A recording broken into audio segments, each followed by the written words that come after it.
ये बात उस दिन की है जब एक लड़की अपने बॉयफ्रेंड से मिलने के इरादे से अपने घर से बाहर जाती है। आगे के शब्द थोड़े कड़वे हैं, ज़रा गौर से सुनिएगा। उस लड़के के दिमाग में और कुछ नहीं बल्कि उस लड़की के साथ किसी लॉज, किसी रूम में कुछ वक्त बिताने की प्लानिंग चलती रहती है।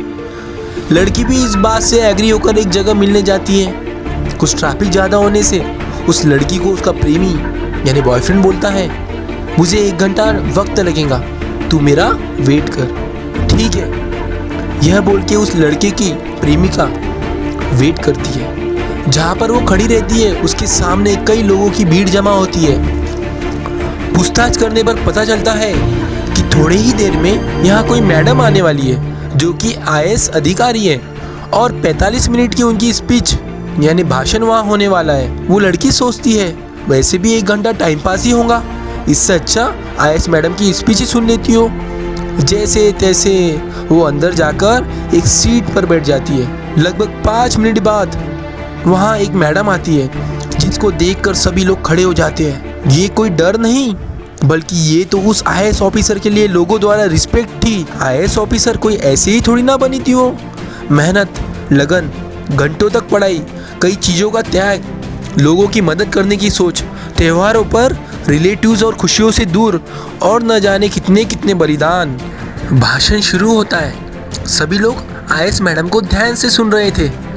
बड़ी ही तड़पदार तरीके से भाषण चल रहा था और मैडम के मुंह से निकल रहे एक एक शब्द वहाँ बैठे सभी लोगों के मन पर एक गहरा असर डाल रहे थे।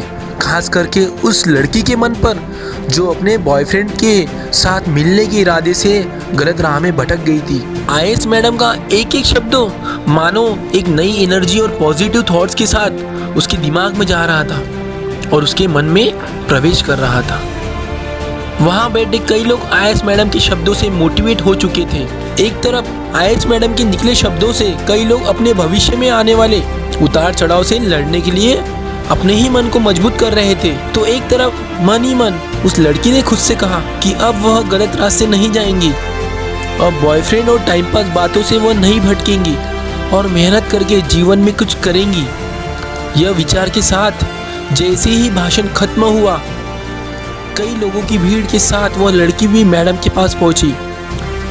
थोड़े से आंसू भरे आंखों से देखते हुए IAS मैडम को उसने धन्यवाद बोलना चाहा। IAS मैडम भी अब हल्की सी मुस्कान के साथ आगे बढ़ी और मन ही मन उन्होंने अपनी मेहनत को याद किया जो उन्होंने IAS की तैयारी के वक्त की थी।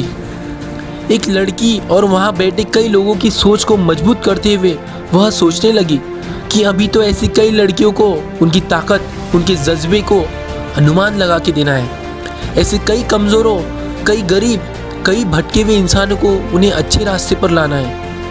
उम्मीद से भरे कई लोगों की सेवा करना है।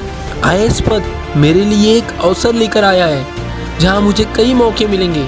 इसी सोच के साथ तथा गर्व से छाती फुलाते हुए IAS मैडम आगे अपने काम से निकल जाती है और वह लड़की बॉयफ्रेंड के साथ लॉज में न जाते हुए अच्छाई के रास्ते पर निकलती है। आखिरी में आप पूछोगे नहीं कि वो IAS ऑफिसर कौन थी, क्या नाम था उनका?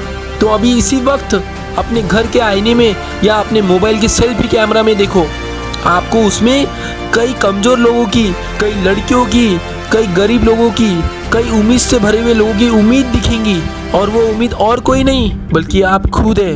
वो भाषण, वो स्पीच और कोई नहीं बल्कि आपको खुद उस पद पर जाकर देना है। तो अब भी रुके हो या ठान लिया है कुछ बनने का, कुछ पाने का, कुछ कर दिखाने का?